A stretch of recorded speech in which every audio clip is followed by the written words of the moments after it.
Question ಏನಿದೆ? Question ಇವರನ್ನ ಉಪಮುಖ್ಯಮಂತ್ರಿಗಳಲ್ಲಿ ನಾನು ಮನವಿ ಮಾಡ್ತೇನೆ.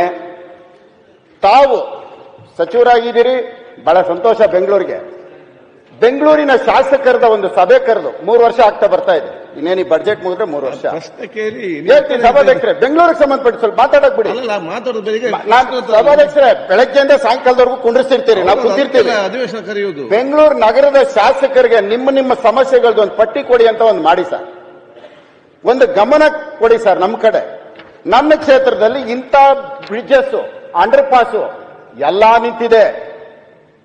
ರಾಜರಾಜೇಶ್ವರಿ ಫ್ಲೈಓವರ್ ನಿಂತಿದೆ, ಅನ್ನಪೂರ್ಣೇಶ್ವರಿ ನಿಂತಿದೆ, ತೆಂಗುಂಟೆ ನಿಂತಿದೆ, ಉಳ್ಳಾಳಿ ನಿಂತಿದೆ, RR ನಗರ HMT ನಿಂತಿದೆ, ಎಲ್ಲಾ ಕಡೆನೂ ನಿಂತಿದೆ. ಪ್ರಶ್ನೆ ಕೇಳಿಸ್ತೇನೆ ಸರ್.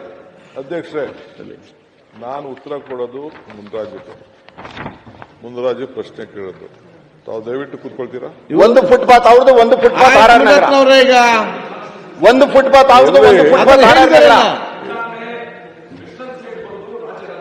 ಗೊತ್ತಾಯ್ತು. ಸೈಡ್ ಬಂದು ಮುನ್ರಾಜ್ ಕೇಳಿದ್ದಾರೆ. ಬೆಂಗಳೂರು ಗೊತ್ತಿದೆಯೋ ನನಗೊಂದು ಕಾಲ್ ಭಾಗ ಗೊತ್ತಿದೆ. ತಾವು 28 ಜನನು ತಾವು ಗೊತ್ತಿದೆ ಅಂದೆ.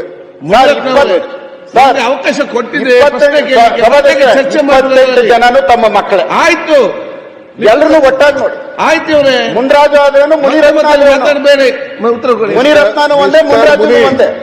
ಮಿಸ್ಟರ್ ಮುನಿ ಸರ್, ಫಸ್ಟ್ ನಾನು ಮುನ್ರಾಜುಗೆ ಉತ್ತರ ಕೊಡ್ತೀನಿ, ಓಕೆ, ಆಮೇಲೆ ಮಾತಾಡ. ಓಕೆ, ಕೊಡಿ ಸರ್. ಅಣ್ಣ, ನಿಮ್ದಾದ್ಮೇಲೆ ನನ್ಗೆ ಉತ್ತರ ಕೊಡ್ತಾರೆ, ಬಹಳ ಸಂತೋಷ. ಅಣ್ಣ ಕೂತ್ಕೊಳ್ಳೀಗ ಕೇಳಿದ್ದೀನಿ. ಅದು ಮತ್ತೆ ಉತ್ತರ ಉಪಮುಖ್ಯಮಂತ್ರಿಗಳು ಕೊಡ್ತಾರೆ. ಪೂರ್ತಿ ರಸ್ತೆ ಅಂಡರ್ ಪಾಸ್ ನನ್ನ ಕ್ಷೇತ್ರಕ್ಕೆ ಬರ್ತದೆ. ಉಪಮುಖ್ಯಮಂತ್ರಿಗಳು ಎಡಗಡೆ ಫುಟ್ಪಾತ್ ಬಂದು ಆದ್ರೆ ಎಲ್ಲರಿಗೂ ಅನುಕೂಲ ಅನ್ನೋ ದೃಷ್ಟಿಯಿಂದ ಕೇಳಿದ್ರು.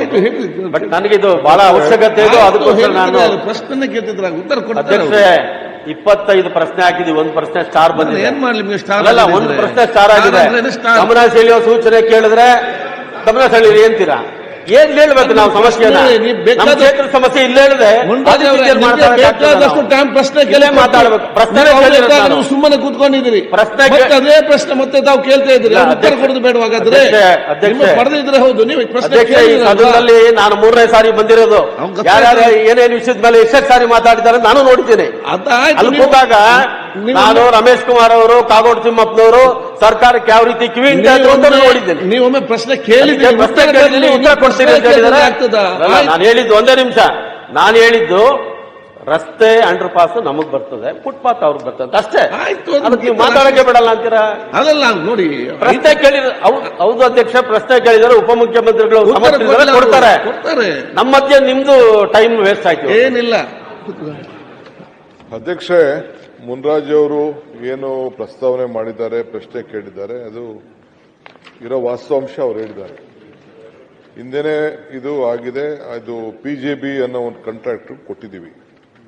ಅಲ್ಲೇನಾಗಿದೆ, 57 ಕೋಟಿ ರೂಪಾಯಿ ಅನುದಾನದಲ್ಲಿ ಅವರು 2021ರಲ್ಲಿ ಇದನ್ನ ಈ ಕೆಲಸನ ವಹಿಸಲಾಗಿತ್ತು. ಇನ್ನ ಈಗ 48 ಜನ ಮಾಲೀಕರಿಗೆ ಕಾಂಪನ್ಸೇಷನ್ ಕೊಟ್ಟಿದೆ. ಒಟ್ಟು 85 ಕೋಟಿ ರೂಪಾಯಿ ವೆಚ್ಚದ ಕಾಂಪನ್ಸೇಷನ್ ಕೊಡಬೇಕು, ಬಿಡುಗಡೆ ಮಾಡಲಾಗಿದೆ. ಒಟ್ಟು 139 ಕೋಟಿ ರೂಪಾಯಿ ಇಲ್ಲಿ ಅಂದಾಜು ಮಾಡಲಾಗಿದೆ ಭೂ ಸ್ವಾಧೀನಕ್ಕೆ. ಇಲ್ಲಿ 26 ಜನ ಅವರ ಪ್ರಾಪರ್ಟಿಗಳನ್ನ ಕೊಡಬೇಕು.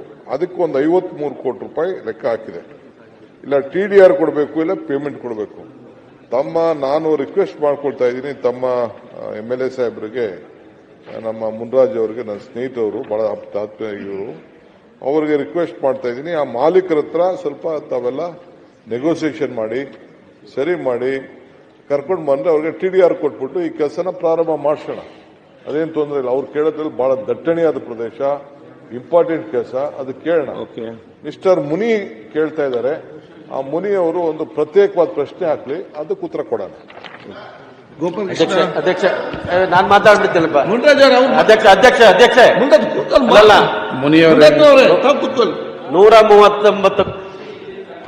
ಇತ್ತು. ಅದರ ಮೇಲೆ 85 ಕೋಟಿ ರೂಪಾಯಿ ಪರಿಹಾರ ಕೊಟ್ಟುಬಿಟ್ಟಿದ್ದಾರೆ. ಇನ್ನು ಉಳಿದವ್ರಿಗೆ 26 ಜನಕ್ಕೆ ಪರಿಹಾರ ಕೊಡದೆ TDRಗೆ ಇವತ್ತು ಒಪ್ಸಕ್ಕಾಗಲ್ಲ. ಉಪಮುಖ್ಯಮಂತ್ರಿಗಳೇ, ಹಣ ಇಟ್ಟಿದ್ದಾರೆ, ಹಣ ಬಿಡುಗಡೆ ಆಗಿತ್ತು. ಆ ಹಣನ ಕೊಟ್ಟರೆ ಸಾಕು, ಬೇರೆ ಯಾವುದು ಬೇಡ. 26 ಜನ ರೆಡಿ ಇದ್ದಾರೆ ಕೊಡಕ್ಕೆ. ಒಂದು ಸಪರೇಟ್ ಮೀಟಿಂಗ್ ಮಾಡ್ತೀನಿ, ಆಫೀಸರ್ಸ್ ಕರ್ಸ್ಬಿಟ್ಟು ನಿಮ್ಮ ಸಮ್ಮುಖದಲ್ಲಿ ಒಂದು ಮೀಟಿಂಗ್ ಮಾಡೋಣ. ಅಧ್ಯಕ್ಷ ಸೆಟ್ ಇಟ್ ರೈಟ್. ಆಗ್ಬೋದು. ನಮ್ಮ ಮನೇನೂ ಅಲ್ಲೇ ಇರೋದು, ದಿನನಿತ್ಯ ಅನುಭವಿಸ್ತಾ ಇದ್ದೀರಿ ಈ ಕಷ್ಟಗಳು. ಅದು ಇಡೀ ನಮ್ಮ ರಾಜ್ಯದ್ದು ಟ್ರಾನ್ಸ್ಪೋರ್ಟ್ ಎಲ್ಲ ಈ ಕಡೆನೇ ಇರೋದು ಗೊತ್ತಿದೆ. 80% ನಮ್ಮ ಬಸ್ ರೂಟು ಎವ್ರಿಥಿಂಗ್ 80% ಹೋಗೋದು ಇಲ್ಲಿ. ಅಲ್ಲೇ ಬಹಳ ಜಂಕ್ಷನ್, ತಮಗೂ ಅದೇ ರೋಡಲ್ಲೇ ಬರ್ಬೇಕಾಗಿದೆ. ಶನಿವಾರ ಭಾನುವಾರ ಬಂದ್ರು ಅಂತೂ ನಮ್ಮ ಮನೆಗೆ ಹೋಗಕ್ಕಾಗಲ್ಲ. ನಮ್ಮ ಮನೆಗೆ ಬರ್ಬೇಕಾದ್ರೆ ನನಗೆ ಅರ್ಧ ಮುಕ್ಕಾಲು ಗಂಟೆ ಅಲ್ಲೊಂದು ಜಂಕ್ಷನ್ ಅಲ್ಲಿ ಆಗ್ತದೆ. ಬಹಳ ಇಂಪಾರ್ಟೆಂಟು. ನಮ್ಮ ಸರ್ಕಾರ ಇದ್ದಾಗ ಅನುಮೋದನೆ ಕೊಟ್ಟಿತ್ತು. ಡಿ ಕೆ ಶಿವಕುಮಾರ್ ಅವರು ಅದನ್ನ ಕೊಟ್ಟರೆ ಬೆಂಗಳೂರಲ್ಲಿ ಆ ತರದ್ದು ಒಂದು ಗೋಪಾಲಯ್ಯನವರ ಏರಿಯಾದಲ್ಲೂ ಒಂದು ಪ್ರಾಬ್ಲಮ್. ವಿರೋಧ ಪಕ್ಷದ ನಾಯಕರೇ, ಒಂದು ಸಪರೇಟ್ ಆಗಿ ಸಭೆ ಕರೆದು ತೀರ್ಮಾನ ಮಾಡಿ. ನಿಮ್ಮ ಅಧ್ಯಕ್ಷತೆ, ಮುನ್ರಾಜ್ ಅಧ್ಯಕ್ಷತೆನೇ ಕರಿತೀನಿ, ಮೀಟಿಂಗ್ ಮಾಡೋಣ. ಗೋಪಾಲ್ ಕೃಷ್ಣ ಬೇಲೂರ್ ಮೀಟಿಂಗ್ ಮಾಡ್ದಂತ ಹೇಳ್ತಾರಲ್ಲ. ಇಡಿಯಾರ್ದಲ್ಲ ಇದು ಸರ್.